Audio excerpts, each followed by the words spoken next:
Alam kong nababasa nyo guys. Kaya diretsahan na to. Kabit daw ni Tito Soto si AJ Rabal. Ito ay ayon kay Anjo Eliana. Inagawan nyo na naman ng posisyon sa Idol Rafi. Kaya pa naman 10 rounds noon. No? Inagawan nyo ng eksena. Mag-i-emote yun. Na supposedly, kanyang moment ngayon. Kayo talaga, oh. So ito nga, no? Malihis muna tayo saglit regarding sa usapang politika. Nakakaumay na. Pabalik-balik na lang yung pang-uuto at nagiging tanga na tayo, no? Okay? Ito mas exciting na pag-uusapan, no? Ayan, basang-basa nyo, no? Maraming hindi makakapaniwala nga nito, pero marami ding naniniwala. Di umano, ginawa lang daw ito ni Anjo Eliana para dumami ng viewers at makapanglilimos. Ayan, sabi ng iba, kagaya ni Christy Fermin.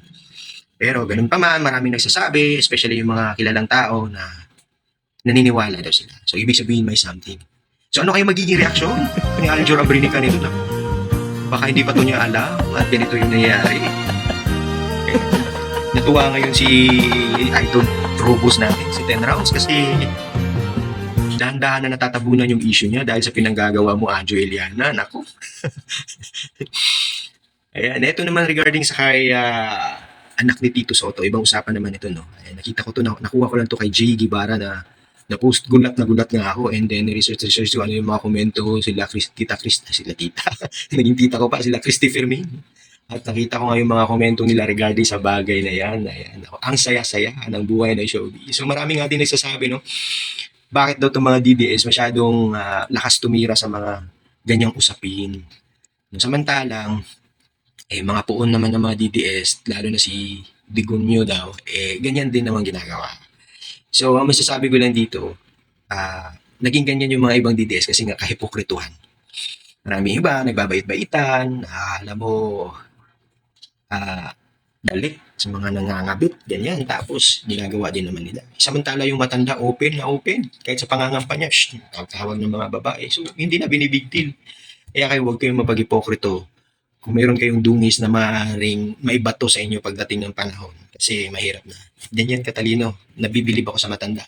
Eleksyon pa lang, kampanya pa lang nung inaccept niya, tatakbo siya bilang presidente. Isiniwalat na niya kung ano yung pag-uugali, kung anong meron siya, kung anong pangit sa kanya. Kaya hindi nga naging big deal na ito masyado. Maraming punto din na may punto din naman yung sinasabi ng iba, pero ang punto dito is kahipokrituhan yung iba kasi. Diba? Lalo na tinamaan si Kiko Barsaga sa ethics. Marami naman dyan. Tinira nila si Kiko Barsaga sa ethics. Previous naman yung mga issues niya, kadalasan. Hindi pa siya congressman. Samantalang to si Laila de Lima. Nagtatrabaho na siya. Frailty of a woman, sabi niya. Di ba? Nagtatrabaho na siya noon sa gobyerno, DOJ. Ngayon nagiging ML party list. Bakit hindi ito sinali? Anong naging diferensya nun? Mas maigi pa nga yung kay Kiko Barsaga. No? Grabe talaga itong Pilipinas. Wala nang pag-asa. So anyway, ayan.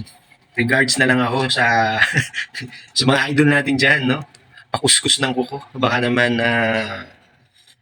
maabunan tayo sa mga talentong meron po kayo. Ayan, kay Idol Rafi, tsaka kay Tito Sen. Grabe pala to sila mga to, no? Nagsisilabasan yung mga baho, laglagan. Kita ko naman naniniwala na posible. Kasi nga may issue na to si Tito Soto sa ano eh. Di ba? Remember niyo si Pepsi Paloma? Mano yun, mabigat yun, pero wala. Hanggang ngayon, nakalaya. So much for that. Ayan guys, I hope you enjoy. I hope na hindi ko na-shock yung iba sa ating pinag-uusapan. And follow for more. Ayan.